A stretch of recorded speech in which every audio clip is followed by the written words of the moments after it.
আউযুবিল্লাহি মিনাশ শাইতানির রাজিম। বিসমিল্লাহির রহমানির রহিম। সকল প্রশংসা মহান আল্লাহ রাব্বুল আলামিনের জন্য, যিনি আমাদেরকে সৃষ্টির শ্রেষ্ঠ সেরাজীব আশরাফুল মাখলুকাত হিসেবে সৃষ্টি করেছেন এবং এই পৃথিবীতে প্রেরণ করেছেন। সকল প্রশংসা সেই মহান আল্লাহ রাব্বুল আলামিনের। আমি লাইভের শুরুতে আল্লাহ শুকরিয়া আদায় করব মহান আল্লাহ রাব্বুল আলামিনের দরবারে। তিনি আমাকে একদিকে আশরাফুল মাখলুকাত হিসেবে সৃষ্টি করেছেন, অপরদিকে প্রিয় নবী হযরত মুহাম্মদ সাল্লাল্লাহু আলাইহি সাল্লামের একজন উম্মত হিসেবে পৃথিবীতে প্রেরণ করেছেন। সেজন্য আমি আবারও শুকরিয়া আদায় করব মহান আল্লাহ রাব্বুল আলামিনের দরবারে। আলহামদুলিল্লাহ, আলহামদুলিল্লাহ, আলহামদুলিল্লাহ।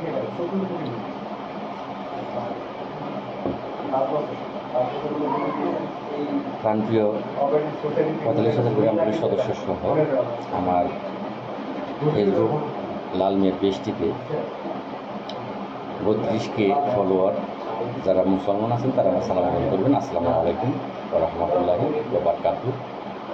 যারা হিন্দু আছেন তারা আমার আদাব গ্রহণ করবেন এবং অন্যান্য ধর্মাবলী যে সকল ভাই বোনেরা আছেন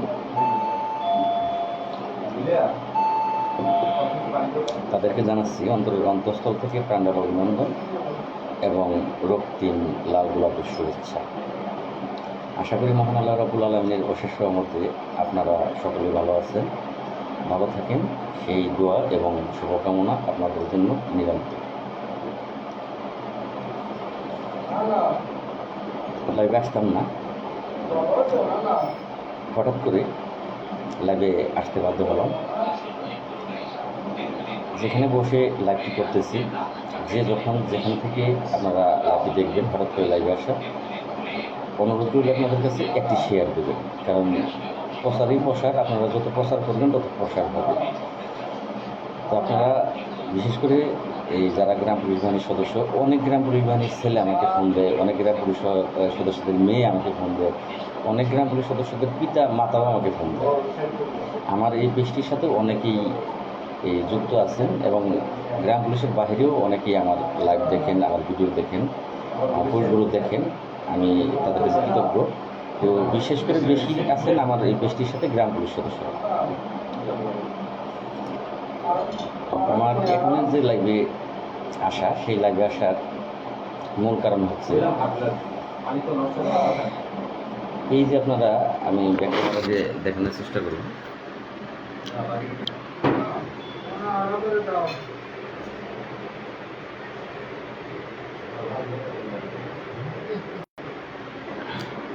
এটা কিন্তু একটা অফিস।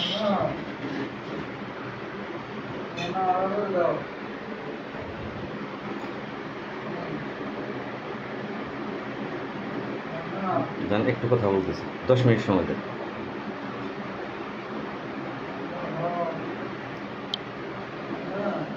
এটা কিন্তু ৪৫,৮১০ জন গ্রাম পুলিশের যে সুযোগ সুবিধা অসুবিধা, সেই কথাগুলো শোনার জন্য এবং গ্রাম পুলিশ বিচার দেওয়ার জন্য ঢাকাতে কেন্দ্রীয় অফিস, বাংলাদেশ গ্রাম পুলিশ সার্ভিস অ্যাসোসিয়েশন কেন্দ্রীয় কমিটির অফিস রুম। হ্যালো, আসসালামু আলাইকুম।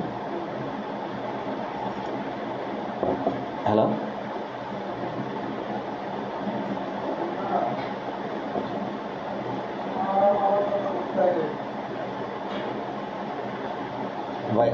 ভাই লাইভে আছি লাল মিয়া পেজে ঢুকেন, তাইলে আমি লাইভে আছি বর্তমানে। ভাই লাল মিয়া পেজে ঢুকেন, তাইলে পাইবে লাল মিয়া। ওকে,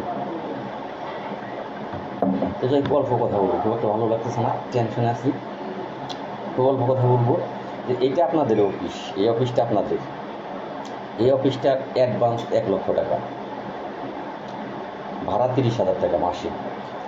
একটা পিয়ন আছে, সেই পিয়নের বেতন আছে 10,000 টাকা এবং প্রতিদিন তার 100 টাকা যাতায়াত খরচ, 13,000 টাকা, 15,000 টাকার মতো খরচ আছে। এই অফিসটায় যে যারা আসেন তাদেরকে আপ্যায়ন, চা, আমরা সকালে নাস্তা, দুপুরে খাবার, বিভিন্ন আনুষঙ্গিক আছে, যেমন চা খাইতেছি, আপনারা আসলে চা খাবেন, চা খাওয়াবো।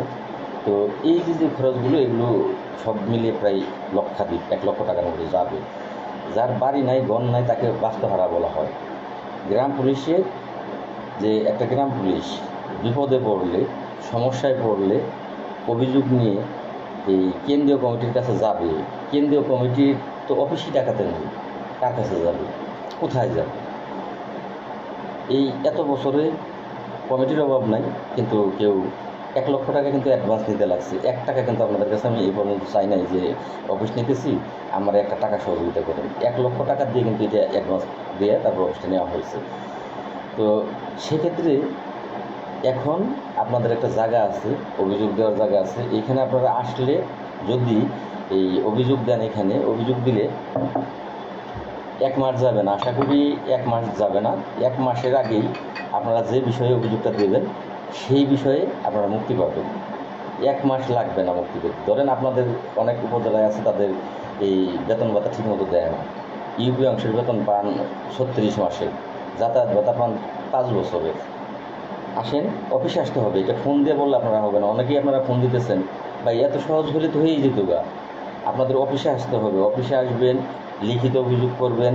এই যে লিখিত অভিযোগের জন্য এই যে বাক্স, এই লিখিত আপনাদের অভিযোগ নেব। এই বাক্সে একটা ফাইল থাকবে, আর একটা ফাইল চলে যাবে সচিবালয়ে, আর একটা রিসিভ কপি আপনি নিয়ে যাবেন। একটা রিসিভ কপি আমার কাছে থাকবে, আর একটা কপি সচিবালয়ে চলে যাবে, মন্ত্রণালয়ে চলে যাবে, আর একটা কপি এই আপনি রিসিভ কপি নিয়ে যাবেন। 3টে কপি হবে। এইবার আপনি যে এই অভিযোগগুলো দেবেন সেগুলোর ভিত্তিতে আপনার উপজেলা নির্বাহী কর্মকর্তার সাথে কথা বলবো, ডিসি স্যারের সাথে কথা বলবো এবং মন্ত্রণালয়ে গিয়ে কথা বলবো। এখন আপনারা যদি অভিযোগ না নিয়ে আসেন, এটা আপনাদের কপাল ভালো না। আমি আপনাদের এই যাতে ওঠানোর চেষ্টা করতেছি, আপনাদের একটা অফিস ঠিকানা করছি। যদি এখন আপনারা নিজেরা না চান তাহলে তো আমার কোনো কিছু করার নাই। কবি কিন্তু বলছে যে এই চালালে কখনো বিয়ের মর্ম বোঝে না। এখন আপনারা যদি না বুঝেন তাহলে তো আমার কিছু করার নাই। আমি শুরু করছি এবং আমি আপনাদের চেষ্টা করবো যে আপনাদেরকে যেভাবে ভালো থাকেন। অনেক গ্রাম পুলিশ এই এখন দেখা যাচ্ছে বেশিরভাগ যে একজন গ্রাম পুলিশ উদাও, নিখোঁজ। কেন্দ্রীয় কমিটিতে অভিযোগ দিলে তাকে খোঁজার জন্য সর্বোচ্চ চেষ্টা, প্রশাসনের সাথে কথা বলা, আইজিপি স্যারের সাথে থেকে শুরু করে সকল এই পুলিশের যে লবিংটা সেটা আমরা কেন্দ্রীয় কমিটি করব। একটা গ্রাম পুলিশের মেয়ে বিয়ে দিবেন, আমরা সেখানে এই কেন্দ্রীয় কমিটিতে আবেদন করলে 50,000 টাকা তাকে দেওয়া হবে। এটা কিন্তু আমি ঘোষণা দিচ্ছি। একটা গ্রাম পুলিশ অবসরে চলে যাবেন, বৃদ্ধ, খালি হাতে যাইতেছেন, 50,000 টাকা কেন্দ্রীয় কমিটির তরফ থেকে আমরা দেব। এবং আমি আশা করি সারা বাংলাদেশের 64 জেলা কমিটিও গঠন হবে এবং থানা কমিটিও গঠন হবে। তখন থানা কমিটি থেকে 50,000 দেওয়ার নির্দেশ থাকবে। 50,000 থানা কমিটির থেকে, 5 বছরে গেলে 50,000 কেন্দ্রীয় কমিটি থেকে পাবে। 1 লক্ষ টাকা সে পাবে। যদি মনে করেন যে এই কাজগুলো ভালো করার জন্য এই অফিসটা নেওয়া হয়েছে, তাহলে অফিসটা চালানোর দায়িত্ব আপনারা চালাবেন। আর যদি আপনারা সেই বাস্তবহারা জীবনযাপন চান, যে কেন্দ্রীয় কমিটি আছে তারা 10টা টাকা খরচ করে এই আজ পর্যন্ত তারা নিজেরা কখনো এই অফিস নেয় নাই, এখন অফিস আছে। এই অফিসে আপনারা আসবেন, আপনাদের সুখ দুঃখের কথা বলবেন, আপনারা অভিযোগ দিবেন। আমি এখান থেকে সেই অভিযোগ মোতাবেক আমি আপনাদের সেই বিপদ থেকে রক্ষা করব। অনেক গ্রাম পুলিশ সদস্যদেরকে এই দেখা গেছে যে তাদের উপর শারীরিক নির্যাতন, তাদেরকে মারা হচ্ছে, নির্যাতন করা হচ্ছে। আসেন, কেন্দ্রীয় কমিটিতে বিচার দেন, লিখিত অভিযোগ দিবেন। আপনাকে কে মেরেছে, সে যত বড় শক্তিশালী হোক, তার বিরুদ্ধে লড়বে কেন্দ্রীয় কমিটি। আপনার বিন্দু পরিমাণও লড়তে হবে না, আপনাকে কিচ্ছু করতে হবে না। আপনি শুধু এসে কেন্দ্রীয় কমিটিতে একটা অভিযোগ দিয়ে যান যে ভাই আমাকে অমুকে মারছে, এই এই বৃত্তান্ত। কেন্দ্রীয় কমিটিতে এসে লিখিত অভিযোগ দেন।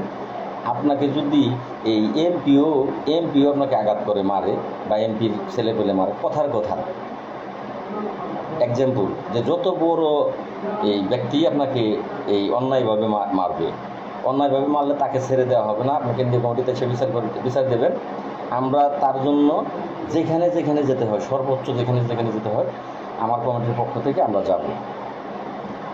এখন হ্যাঁ ভাই, বাটপার ঠিক আছে, আমার একটা ভাই লিখছেন বাটপার। ভাই আপনি ভদ্রলোক, আমি বাটপার ভাই।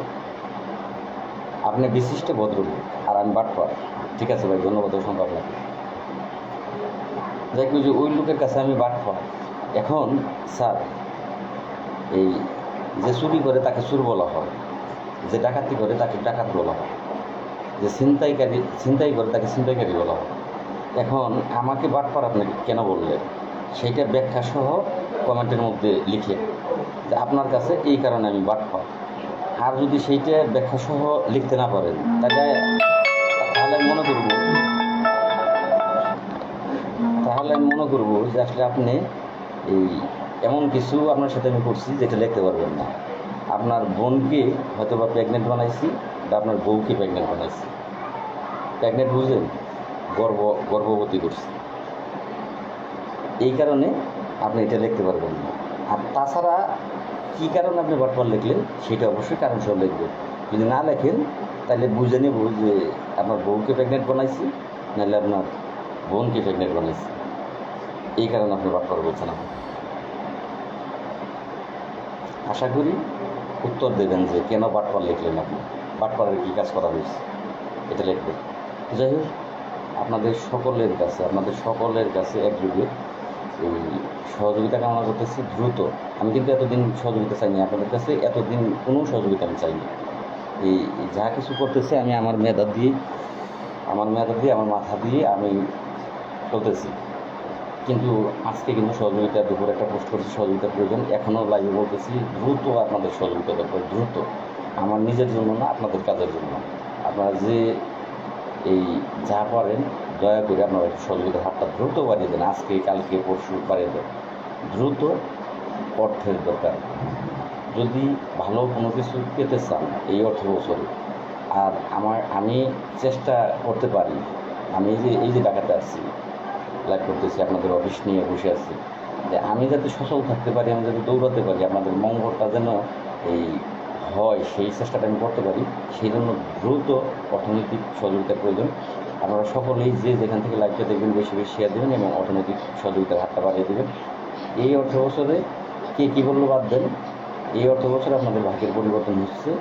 এই সময়োপযোগী মানসম্মত আপনারা পেতে যাচ্ছেন, সেটা এই আর কিছুদিন অপেক্ষা করেন, সময় মতো সব দেখতে পারবেন। আর কর্মচারী ইউনিয়ন আপনারা কী কাজটা করছেন আমি জানি যে আপনারা খারাপ, কিন্তু আপনারা এতটা খারাপ সেটা আমার জানা ছিল না। আর এখন আমি শুনি না যে কাজটা কি কর্মচারী ইউনিয়ন করছেন, নাকি উজ্জ্বল খান করছেন, নাকি জিয়া করছেন। কাজটা কী করছেন এটা আমি এখনও শিওর না। আমি হয়তো 2-1 দিনের ভিতরেই জানতে পারবো যে কাজটা কে করছে। তারপরে আমি প্রমাণসহ তাকে সকলের সামনে উপস্থাপন করি। আমি জানতাম যে আপনারা খারাপ, কিন্তু এতটা খারাপ সেটা আমার জানা ছিল। তবে এখন থেকে ঘাট প্রতিঘাত হতেই হবে, আপনি আমাকে আঘাত করলেন, প্রতিঘাত করবেন। যাই হোক, সকলে ভালো থাকবেন। সর্বসময় লাইভে আসছে, সকলে ভালো থাকবেন, সকলে লাইভটা বেশি বেশি শেয়ার করবেন এবং সকলে আসসালামু আলাইকুম ওয়া রাহমাতুল্লাহি ওয়া বারাকাতুহু।